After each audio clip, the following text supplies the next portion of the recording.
Yo, Shyne, what's up, my brother? What's happening, brother? How you doing, man? I'm good, man. I'm in Belize, working hard, trying to help people, trying to inspire people, trying to uplift and empower my people. Shyne, I want to take you back, and I know you're doing incredible things, and it's the reason why. It's the reason why I'm gonna take you back. I know where you at now. Yeah. The reason why I'm gonna take you back because somebody might be in that same transitional phase and need to hear what you went through so they can be inspired to take that same move, or they can be the powers that be watching this and they could finally believe a story of redemption, that someone can change. Absolutely. They don't believe you can change. They do not believe it. Absolutely. They do not believe FatJoe has changed. FatJoe was a gangster. He's a drug dealer. He was this. He'll never change. He's faking it when he talks positive. That's what they think, Shyne. Yeah. And so, my brother, thanks for coming on here. How did you first get your record deal? How do you get in the game? You know, I got in the game.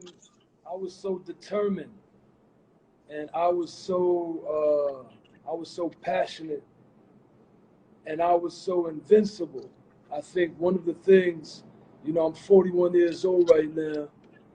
One of the things that we have as young people, all the young people, you know, I encourage them to tap into that invincibility that young people have.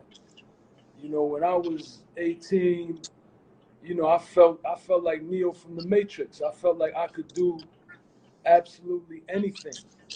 And I had been through a lot. You know, when I was 16, I had almost lost my life. You know, I had gotten shot, and after I gotten shot, you know, I had made a promise to my mom, you know, that I would stay out of trouble, you know, after we dealt with whatever people deal with once they get shot. You know, once you take care of that situation, then, you know, I had promised my mom that I would not continue along that road. You know, I had promised my mom that I would stay on a different path and try to do different things. But that experience, that near-death experience, made me even more invincible, because I felt, you know, if I could, you know, stare death in the face and not blink. I think I said that in one of my raps. You know, I stared death in the face and never blinked.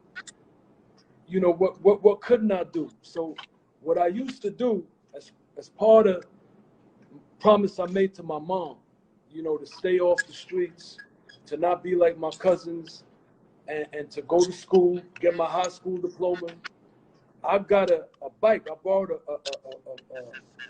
a 18-speed bike, and I started delivering packages in Manhattan. So I used to ride my 18-speed bike that I got from my cousin Ron Dew in Brooklyn.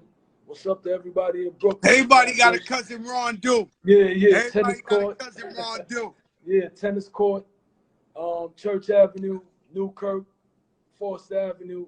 I got a bike from him, and I said, you know, I just graduated high school. I'm gonna go, you know, I gotta get a job. I told my moms that I was gonna do the right thing, and you know, I can't disappoint Mama Love. So I used to ride from Brooklyn over the Brooklyn Bridge to Manhattan, and I'd be delivering messages, packages, boxes, everything. But the places that I'd be delivering the messages would be Sony, you know, it would be Loud Records. I remember one time I went up to Def Jam. Russell was there. I was like, listen, man, you got to listen to me. I'm the best thing that you ever gonna hear. I used to see the street team vans, and I'd be on my bike delivering a message, and I'd chase them down and spit for them. And so one day I was in my barber shop. You know, I'll never forget my barber, Topper. And, you know, the barber shop is the realest place that you can go. You know, barbers don't lie. You know, that's the most ruthless, brutal place of honesty that you can go. I say that's where They they gonna tell elect you the truth. presidents. I say that's where they elect Yeah, presidents. that's where it's at. So my all the barbers, you know, would always listen to me spit my rhymes, and they'd be like, "Yeah, Shyne, you got it. You got it. You know, you better than these dudes on TV." And one day after I finished getting my hair cut, a fella was walking out the barbershop, and some just told me, you know, just run up on this guy. And I ran up on him. I said, "Listen, man, you in the music industry? Because, you know, I'm the best thing out here right now." And I just, you know, hit him with a 16, probably hit him with a 48, with a 72. And, you know, he was blown away. And fortunately for me, he was linked to Don Pooh, you know, maximum respect to Don Pooh, who was linked to Mark Pitts, who was linked to Puff, you know, who was linked to Manny Haley, who right now, you know, he managed Future, he managed Nicki, he had managed Keisha Cole at one point. He's doing movies right now, doing great things. And so once I got with those guys, you know, that was it. So you get in the game. I get in the game. First, I get with Don Pooh. I get with Imani Haley. I get with Austin. That was the guy from the barbershop. I don't give him enough credit. I don't know where he's at right now, but wherever he is, I thank you. I pay homage, you know, because he's the one that brought me to everybody else. And once they brought me to everybody else, it was me and Manny. I think you know Manny. Me and Manny was I driving know Manny. around. I know Manny well. I know Don Pooh. Yeah. Happy Yeah, you belated know birthday, Manny. Don Pooh. That's my brother. Yeah, happy birthday, Don Pooh. He got you the know, Manny Brooklyn was Chop getting, House. yeah, Manny was getting money in Brooklyn. He was a young guy getting money in Brooklyn. So we'd be driving around in the Expedition. That's when the Expedition just came out. I had my Nike shoebox of rhymes, you know, and I'd just be writing rhymes every day in the Expedition. And We'd be so I driving remember around. when you first came out, they was Yeah. like, "Yo, Puff signed this kid. He sound like Biggie though." But before I Yeah. got the Puff, Leo Cohen locked me in the office. Chris Lighty and Leo Cohen, you know, rest in peace, Chris Lighty, baby Chris. You know, he heard about me. You know, he had me come over to Violator, which is in the same building as Def Jam over on Varick Street. Mm-hmm. That's when Swiss Beats was just coming up, and he popped in the Swiss Beats tapes of beats, and I just went ape on the beats, and he was like, "Come on, we're going to see Leo right now." We went to see Leo. I rapped again. I never forget, Irv Gotti was in there. Again, Jay-Z, I have nothing but love and respect for him. He's a great guy. I admire him. You know, I consider him a mentor. But, you know, I was young and invincible. I was talking greasy about him because he didn't want to sign me. In the meeting with Irv Gotti and Leo, but I was so hot, Leo was like, "We got to sign him right now." He didn't care what I was saying. You know, in retrospect, I almost, you know, cost myself a deal. But again, I was so invincible. You know, I had so much confidence that, you know, Leo didn't want me to leave. And then when Puff heard about Leo, heard about Sylvia Rome, heard about, you know, it was a crazy bidding war. He flew me out to the Beverly Hills Hotel in Los Angeles, and the rest is history. And so, how did you take to people saying that you sound like Big? I mean, you know, it's been 20 years, and you listen to my voice, and It's your real voice. It's the Because I same met voice. a million, every fat Puerto Rican sends me a demo and they sound like Big Pun. I'm like, no way your voice is like Big Pun's voice. No way you was born with Big Pun's voice. But 20 years later, listening to your voice, and anytime I ever deal with you, it's the same voice. It's the same voice. Yeah, and you know, if you listen to my father, I actually get my vocals from my father. You know, he's one of the greatest orators. You know, he's on that Barack Obama level. And, you know, he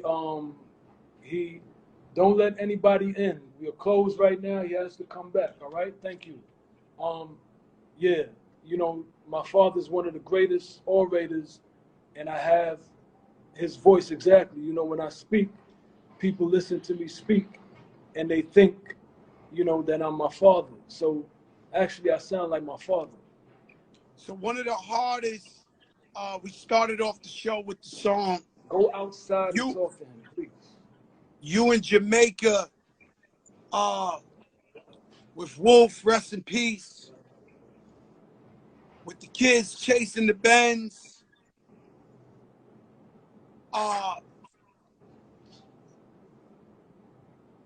Whoa! Yeah. And what was like? Was that when everything really, really kicked off? You know, when we had recorded that song like in 90, I think it was 99, summer 99, in August. I think this month right here. We was in the Hamptons. And you know, as you said, I had taken a lot of heat because here I was, you know, a young Brooklyn kid, you know, with this baritone, this distinctive baritone. And, you know, whenever you come out, people always try to class you. You know, Chris Brown sound like Usher, you know, Usher sound like Michael Jackson, The Weeknd sound like Michael Jackson, until you establish yourself and, you know, you distinguish yourself. But I was taking a lot of heat. You know, I was young, I was reckless. You know, I'm from Brooklyn. You know, I got $1 million at the age of 18. Nobody ever believed in me. Nobody ever gave me anything. It was just me and my mom's, you know, living a hard life. So once I got that million, you know, I really didn't know how to act. You know, They really you know, get me either. Me yeah, either. I was on one. I heard Don't be about this mad at story. yourself. Me either. Yeah, I heard about your story where you was taking $50,000 out the bank every day. You know, Every day, man, I yeah. ran through So millions. My asshole got this tight, Shyne. yeah, When I went so to the bank and the man told me, yo, I'm sorry, Mr. yeah, Joe. yeah. There's no more So money in here. yeah, you know, so we recorded that record '99 because '98, you know, I was just, you know, having fun, you know, being an 18-year-old with $1 million. You know, but at the end of '98, I'll never forget, you know, I was very much into the R&B, the superstar R&B girls. You know, I'm not going to say any names, but there was a particular R&B girl, and she was a superstar. You know, she was young, you know, had like the #1 record song in the world, you know, for weeks at a time. And she was, you know, she was on another level. And, you know, we had a little relationship, you know, but I was young. I was from Brooklyn, and I thought that the world was about me. And I never forget, you know, we had an argument, and it was coming to the end of '98. And she was like, listen, you ain't sell one record. I don't know who you think you are, but your little Range Rover and your little platinum Rolex and your little condo in Fort Lee don't mean nothing. I sold Woo! tens of millions of records. You ain't sell one record. And that hit me like that. That struck a chord. That, you know, that really spoke to me, and it was good. I'm happy that it happened, and I thank her for that happening because that woke me up, and that let Is me she know still that alive, Shyne? Is she yeah, still alive? yeah, she's a legend. She had TV shows, she had movies, she sold, you know, tens of millions of I records. seen her She's on still Rikers alive. Island when I went to see you. She was sitting on your lap. Yeah, so listen, When I went to visit you on Rikers not Island, that she one, was sitting on not not that not one. not that one. God No. damn, son. Yeah, Man, but it was the more than moral. that. Well, listen, I'm married with a beautiful wife. I You know, know God bless my yo, wife. listen, Sean, we just God taking a bless my walk through daughter. memory lane. I see the Yeah, family every day. I see the wife, yes, the yes, baby. God bless them. yes. We the So most we respectful just putting people it in the in world. perspective. We putting in perspective how I got to the Bad Boy song, the journey, because it was a journey. Like I said, you know, I was young, millionaire, didn't know what to do, thought $1 million was a lot of money, didn't realize $1 million is nothing. But this R&B superstar, and there was another rap superstar. We ain't gonna say who she is. They both put me, in check and put me in perspective and let me realize that I'm not here just to have, a nice watch or a nice car. I'm here to be a legend. When it's said and done, whether I sell tens of millions of records, I want to make classic albums. I need to distinguish myself. I need to establish, Shyne, the brand that could live forever, that could be exactly where we are right now, which is 20 years later. We celebrating the Shyne album, September 26th. And I'm a hip hop legend. I put out 2 classic albums. I might have never even put out an album if it wasn't for those encounters where people, told me about myself, and I realized at that moment in time what I wanted to be. So when the ball dropped, 1998, December 31st, that was it. I said, listen, no more Cristal, no more buying out the bar, no more none of that. Like, I was so crazy. Me and Puff is cool now. We've reconciled. At that time, I was so crazy. I was such a crazy Brooklyn kid. I used to try to talk to his girlfriend. I might have even snuck off with one of his, favorite girlfriends. That's how out of it I was as a young boy. Wait a minute. Minute. Yeah. This is a Joe remote moment. Like, will we know one of these the girlfriend? I'm not gonna say who it is. You have to ask him off the record and let him tell you the story. Maybe he'll come on after this. Because like I said, me and Puff is all right. I spoke to Puff maybe like 2 months ago. He supports my candidacy. I saw y'all good. He supports what you're doing. That's my guy. Okay, so let's spin it and say, you in Jamaica, y'all shooting this video. You got Wolf, rest in peace, with you. Yeah. You got the goons with you. They chasing the Benz. This is an iconic moment in hip hop. What was that like, being a young dude, $1 million in the bank account, having some shit like this out? At that point, it wasn't about the money. It wasn't about the ego. It was all about the art. It was all about, me making the greatest records, and I wanted to go down in the annals of hip hop history. I wanted to be, one of the greatest ever.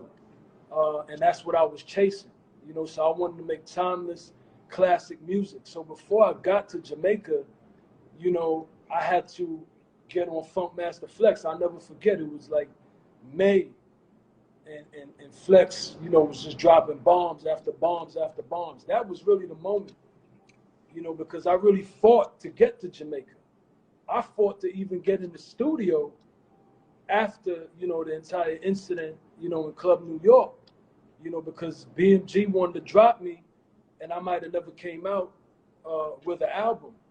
This is, 1999. After the incident? After the incident, so by the time I got to Jamaica, I'll tell you what was happening in Jamaica. In Jamaica, I was fasting. I was fasting because, I'm a spiritual person. I've always been a spiritual person. So what was happening for me in my life at that time was a miracle, because that incident in Club New York almost ended my career. And, I would have just went back to Brooklyn, and I would have been, nobody, and all I used to pray for is, I know that I defended myself, I defended my friends, and my prayer to God. All right, so Shyne, yeah. When that happened, when that incident, you allegedly did that, did you feel as if you were in fear for your life, or was you protecting your friends?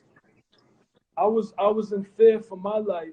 What would make you think, in top of the world, you in there with Pop, because J-Lo? Scar, listen, no. Scar, who was the instigator, I know Scar from Brooklyn. Those are my guys. I didn't really have a problem with them. That wasn't my beef. That was Puff's issue. They had a problem with Puff for whatever reason. I don't know what their problem was with Puff. I'm not saying that it was a legitimate problem. But So that wasn't my problem. What I'm saying to you is, Scar, Nino, and the entire Brooklyn crowd was in Club New York. I seen them. It was all love. But when they started arguing with Puff, I know what these Brooklyn guys are capable of. I know what Scar's capable of. I knew what Nino was capable of. I know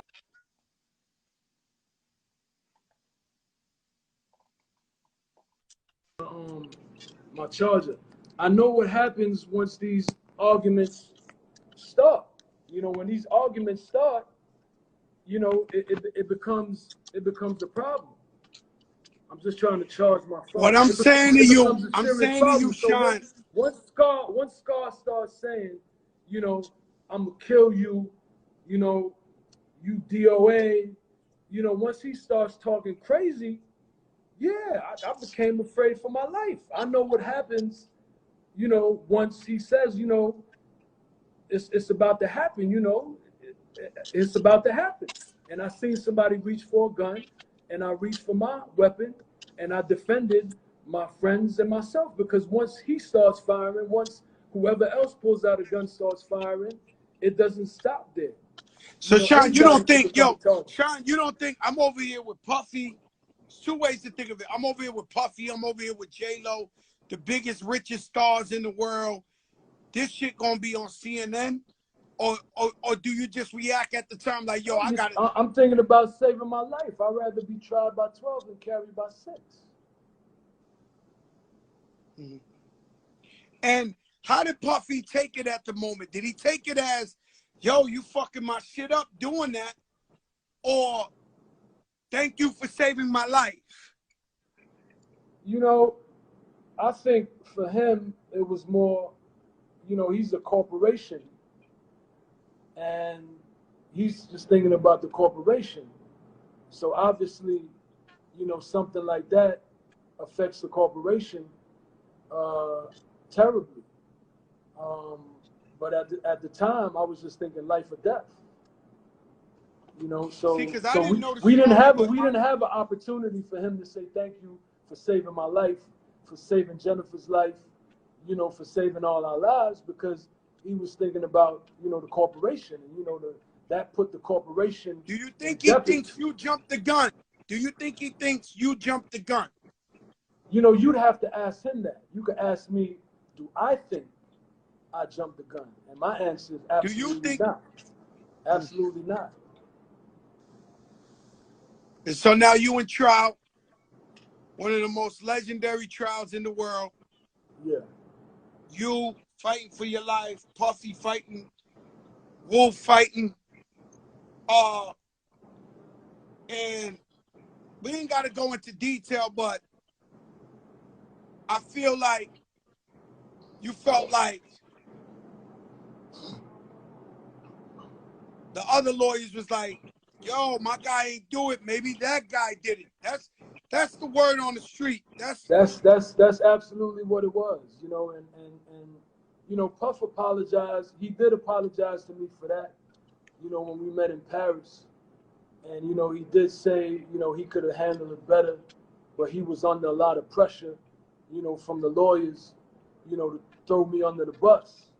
And that's exactly what, you know, Benjamin Brafman and Johnny Cochran and the entire Dream Team, that was their position, you know, because, again, Puff was a corporation. You know, Puff, you know, is a $500 million corporation. And so nobody is going to sacrifice the corporation, you know, for anyone else. You know, and I'm taking that J-Lo was terrified. I'm taking that J-Lo was terrified. Yeah, I mean, you know, obviously it was a terrifying moment for all of us. I was terrified because I know Scar. You know, rest his soul. You know, he's dead now, but I know Scar. I know these guys from Brooklyn. I knew what they were capable of. So that was not me trying to, you know, flex. That was not me trying to demonstrate bravado. That was not me trying to get a name. That was me really trying to, you know, see my mother the next day. And I was always taught that it's better to be tried by 12 than carried by 6. And you know what's crazy though, Shyne, is like, I believe consistency is key. And I believe you judge a person by their action. And if something happens and it's something real questionable of anybody, I go back to that same person and I say, well, how this person's been every other time. And then I got to judge them by that. So you, after 10 years in jail, after being in Belize, changing your life, you saying the same shit. So why wouldn't I believe you by saying you was in fear for your life? Yeah. And that's why you did that. Yeah, absolutely. Absolutely. You go to and jail. One of the things I want to put in perspective is, that's part of it, but the most important part of it, which I think, you told me before we got on here, we're going to inspire the world. I see a lot of darkness, a lot of destructive forces are out there right now that have a platform that are misleading, our people. And, I think that I'm the embodiment of integrity, because the way I behaved after my arrest and during my trial is very important, because there's nothing more that district attorney wanted than the conviction of Sean Puffy Combs. There was nothing more. And I'm going to go on the record saying, I think Puffy would have killed himself if he would have. And this is on Revolt TV. So they could call me, they could argue with me, they could do whatever. I'm going to go on record and think Puff Daddy was not going to do 10 years in jail, 20 years in jail. He was not. But I'm just saying that I want to inspire the new generation that there is such a thing as integrity, there is such a thing as morals, as values, as principles. And I prefer, you could argue that if I would have, because I guess there's another rapper that just told on his entire crew, and he's out now, and he gets, a bunch of streams, and, millions of people tune into his live. I prefer to be, penniless. I prefer to just have a regular life and be a regular 9 to 5 or whatever. And have now let's get to that. Hold on. Let's get to this, Shyne. Let's get to this, Shyne. It's great that you opened up that window. When you was coming up in the game, you was calling yourself Shyne Poe, as if you were influenced by Al Poe from Harlem. And I never understood that. And after you did your time and people took the stand against you and all that, did you ever look at that and say, maybe this is a mistake calling myself Shyne Poe? In retrospect, I guess you could make that argument. It's a big argument. You can make that argument. I didn't go out like you didn't Al realize the ramifications. But I didn't go out like Al Poe. But I didn't go out like Al Poe. Oh no, I didn't go out like Al Poe.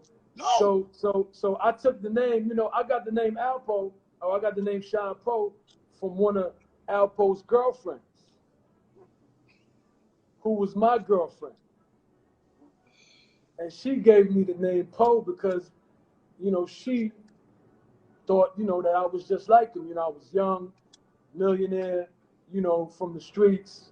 And, that's how I got that name. So it kind of stuck with me. And, so as you reflect back, you realize that the Poe. But there's Edgar Allan Poe as well, the poet. So, you heard it here. This is a jumper moment. Yeah, I didn't pattern my life. Edgar Allan Poe. God damn, I didn't pattern my life. That story first. Yeah. I wish you would have just said, whoa, wait a minute. I'm like the great narrator, Edgar Allan Poe. Yeah. No, I'm transparent. I'm not gonna sell you anything. Shyne, I've gone to visit other rappers other than yourself in jail, and they've all been in protective custody. They all been different, man. I went to see you on Rikers Island, and you had a different R&B rap super. Tell your wife I love her, and I respect her, and I want to send her a gift. No, because you know I got a wife for life. I'm not trying to throw shit in the game. Not at all. I'm trying to paint the picture, right? But yeah. I respect your wife and your family to the highest level. No, this is in the book. This is in history. The TV film. This is so I walk in Rikers Island. You tell me to come. Yeah. And you got an R&B who sells millions of records sitting on your lap in the middle of Rikers Island, and the prisoners are all over, and I'm there with you, and I'm like, holy shit! Like, Shyne, he's just in jail. He's in here like it's the streets. And what was it like? Was it different for you when you went up north than it was in Rikers Island? Because in Rikers Island, I seen you. It was a joke. Yeah. No, I wouldn't. Being incarcerated, there's nothing about being incarcerated that's a joke. It's a nightmare. It really is a nightmare. No matter how you slice it and you dice it, But I'm a warrior, and I conditioned myself, that one day I was gonna wake up from this nightmare. So really what I did is I just made the best of my nightmare. But I was living a nightmare, make no doubt about it. But I stayed in prayer. I was a very spiritual person. I'm still a very spiritual person. I pray as much as I did then. I'm just a little bit more about actions, more about my charity work. I have a charity, the Mesopotamian Human and Social Development Foundation. We spend hundreds of thousands of dollars every year, helping people, who are impoverished, single mothers, elderly people, drug addicts. So that period was a nightmare. Make no doubt about it. We get into that, right? I want to know. Going up north was a nightmare because I was further away from my family. But even when I was on Rikers, I didn't even take visits. I didn't even want to see anybody. I didn't even want anybody to see me in that position. The only reason I had you come and see me, and I had that R&B superstar come and see me, is to show love to my fellow comrades. To let them, to lift their spirits, because I knew the joy and the happiness that would bring to them, and that's what that was really about. So okay, Shyne, Shyne, you go upstate, right? Yeah. Most people go upstate, they either wild for the night or they become Muslim. Yeah. You become Jewish. Yeah. How did? Please explain to me. My great. Hold on. Yeah. This is a fuck a Jopra moment. This is a Malcolm X moment. Like, we in jail and Malcolm turned into a Muslim. How did you turn into like a Hasidic Jewish? Yeah, well, initially, my parents, my great great grandparents are Jews from Portugal, Lindo, right? Lindos, they went to Jamaica, and they were ship magnates from Jamaica, and then they came to Belize. My great grandfather Rudolph and George Lindo, and then we go all the way back to David Lindo and to Ephraim Lindo, back in the 1800s, coming from Portugal, going to Jamaica, and then coming to Belize. So that's a part of me, that's a part of my truth. So maybe that's how did you discover this, Shyne? Shyne, how did you discover it? Everybody, it was just a part of family. It was just a part of family understanding. Like, so before you even went to jail, there was people in your family was Jews.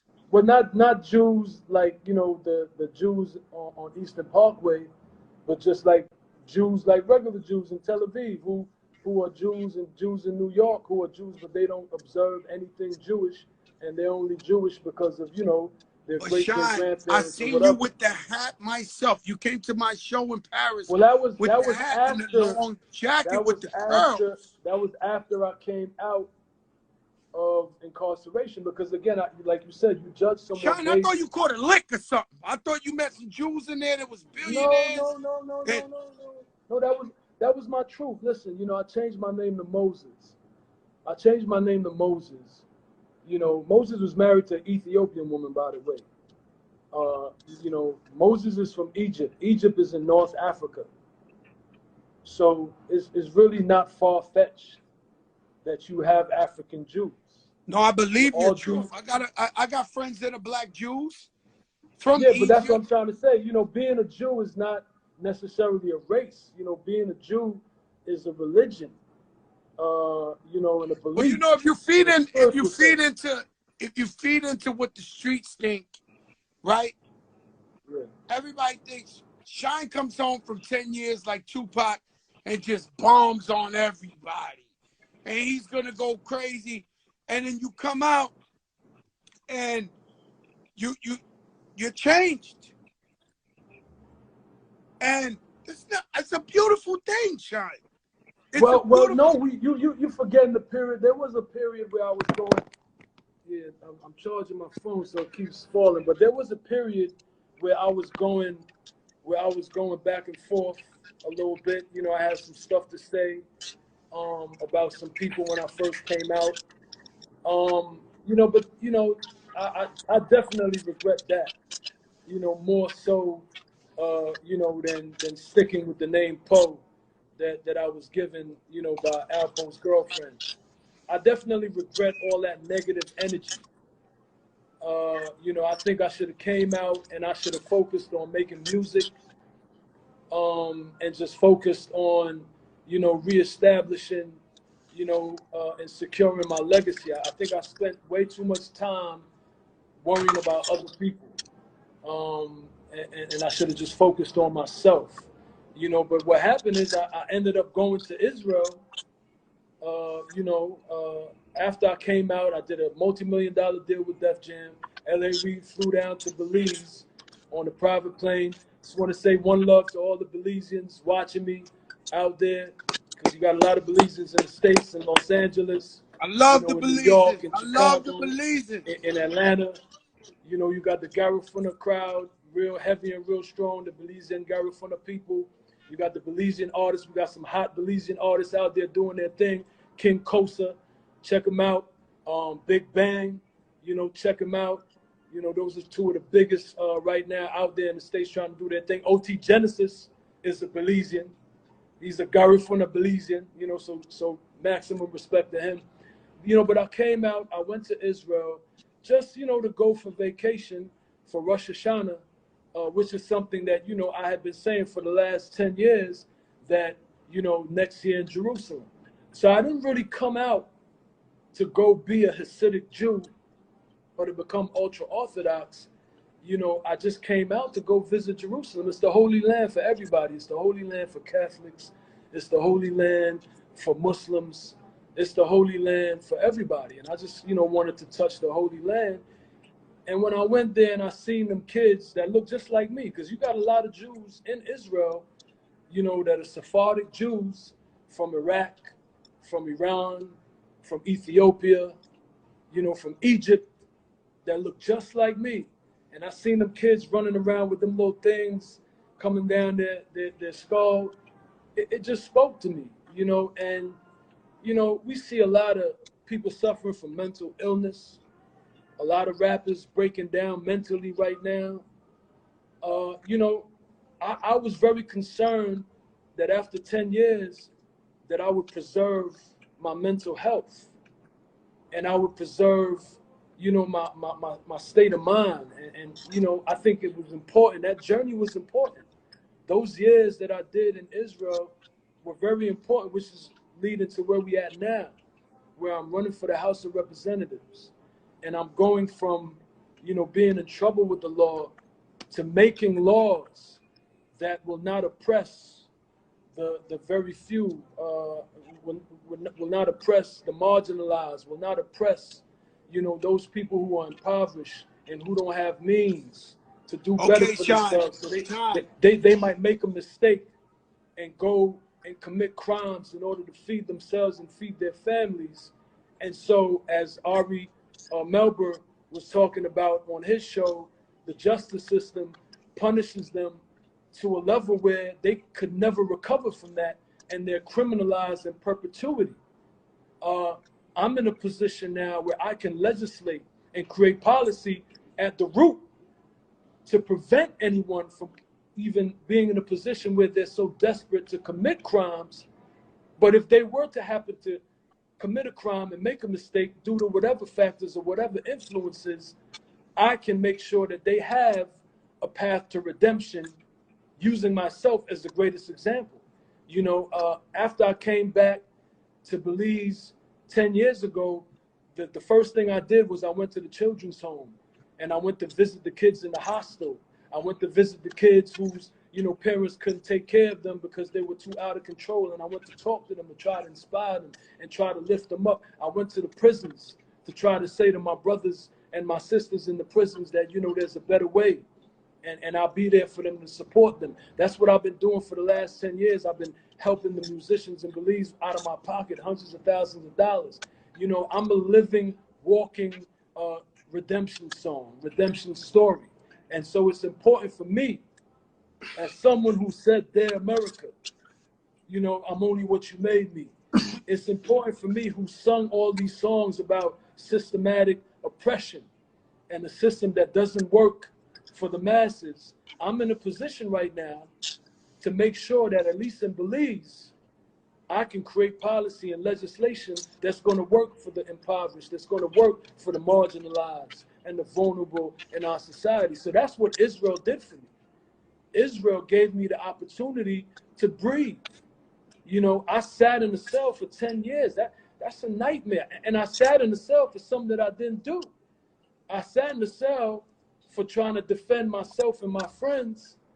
And self-defense, they have stand your ground laws in Florida, where you from, or where you living now, Joe. Where if somebody tries to hurt you, you're allowed to defend yourself. So imagine sitting there for 10 years for defending yourself and your friends and watching your life, your career. Even though I was lucky to put out a #1 album, it's still not being out there performing in front of tens of thousands of people, doing what I do. I love making music. I love performing. They took time. See, time is the most precious thing in the world. And they took and that's why they invented prisons, to take time from people. You understand? And and I believe everything you say. And I believe you change. And I'm rooting for you to win the election. You deserve it. You have a beautiful family. You have a beautiful spirit. And the reason why I walked them through this, and I don't do this with everybody. Everybody got different stories. Everybody ain't as real as you, Shyne. I'm keeping it real. Like you did. Like a real man.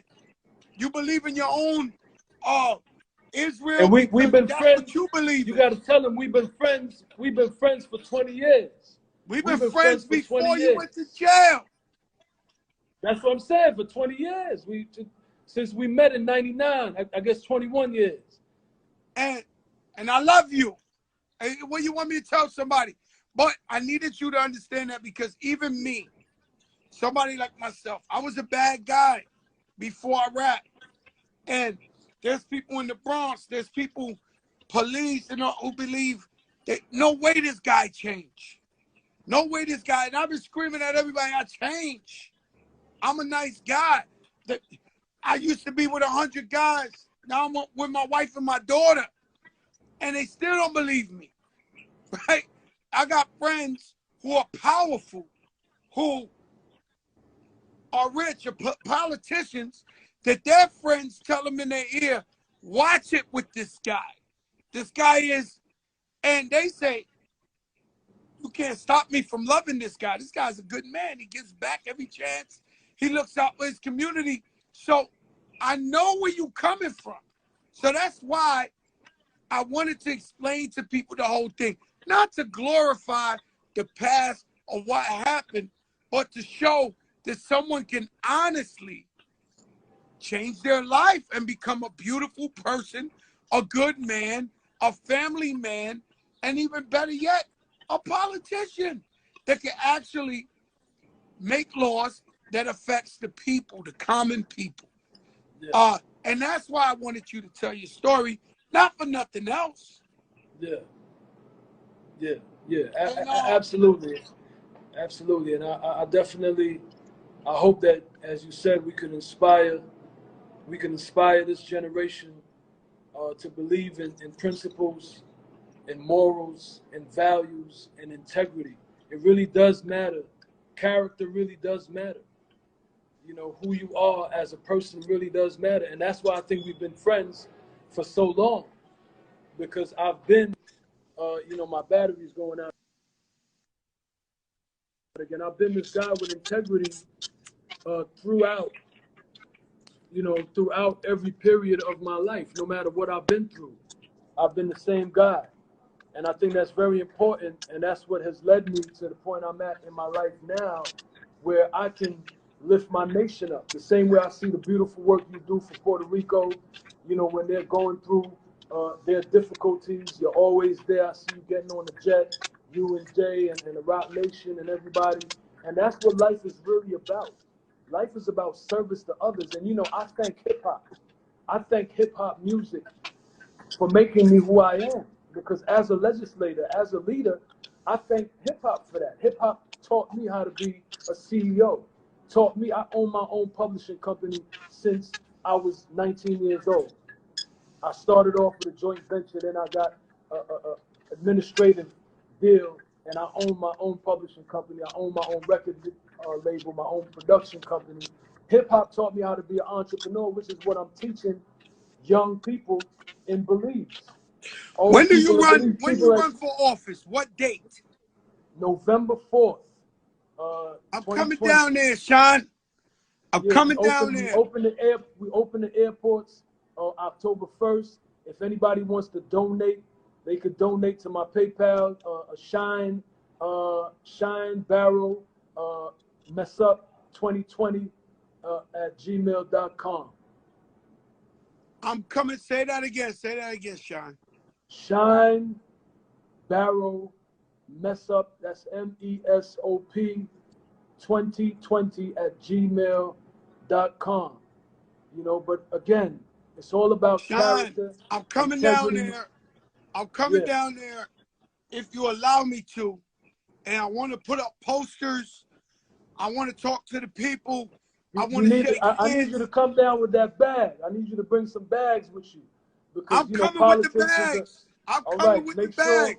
Make sure you knock on all the doors. Tell all your friends. I thought you was a change man. I see you out there with Husky Daddy. I thought you was a change man. You're shaking me down. You got it. No, I'm just telling you. You got it. Obama, Biden, all the guys that run for president. They got to come down with the finances. We got to make sure that we have the operation coming strong. And I'm going to help you have people donate to your shit. There's no doubt about it. I'm coming down, and Khaled is in the things, and I'm going to try to gas him to come too. And we're going to go to Belize, and we're going to put up posters for you. Look at what Khaled just said. Shyne the real one. Yo, we coming, bro. It's nothing better than having. We bring the bags. I just saw him in Jamaica. I saw him in Jamaica last year. We coming to stand right Shout next to you. Shout out to Buju Banton. Buju Banton, yeah. When Buju Banton came home, Yes. Yeah, respect to Buju Banton. You called me and you said, yo, Joe, I'm out in Jamaica. I said, Shyne, don't worry. And I plugged you right in with Khaled. And, because you are family, we love you for life. It was good to see Khaled. Yeah, it was good to see Khaled. Yo, Shyne, let's keep in touch because my battery's wasting too. Let's keep in touch. And I'm coming down there. You need bags? We get bags. Promise. We'll get bags. Thank you, my brother. Thank you, my brother. I want to come in person. I want to see you win. I want to stand there and look at you win. That's what I want. And it's going to be a great moment for hip-hop. It's going to be a great moment for hip-hop when I get elected to the House of Representatives, because that's what hip-hop is. Hip-hop is transformative. Hip-hop is transcendental. Look how many hip-hop billionaires we have. That's what we do. We're not just young black men that get shot in the back or they step on our knee, or they put their knees on our necks and they treat us like animals. No, we're legislators, we're CEOs, we're business owners, And so this is going to be a great moment for hip hop for me to get elected to the House of Representatives and show the other side. My brother, I love you. God bless you. Thank Please you for tell having your me, wife my I brother. love God her, bless your you. family, and I'll be in Belize. Everybody visit Belize. I encourage everybody to come to Belize when Joe is coming to Belize. Oh, no, I'm Everybody, coming. you're welcome. Once again, hold up, Shyne. One more before we go, because you know this is the biggest show in the game. Yo, Shyne, tell them how to donate to the PayPal. That's SHYNE BARROW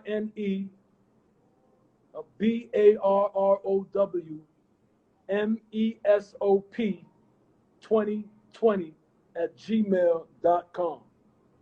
Shyne, I love you, my brother. Thank you for everything. Thank you for I love transparency. you too, my brother. Thank you for all the years of We friendship. I love you. we didn't even get to talk about your artist, Angelica Villa, who used the Bonnie and Clyde song. Come on, man. Yo, Shyne, You thank you for wilding out. clearing that. You Shyne, got to thank you get for me. clearing that. You got to get me Love you, back my on brother. here so we can talk about music. I want to come back on September 26th so we can talk about the Shyne album. Let's do it. September 26th, we come back with the Shyne album and everything else. I love you, my brother. This shit God gonna bless run you, out. my brother. All right, peace. All right, peace. You don't know who I know.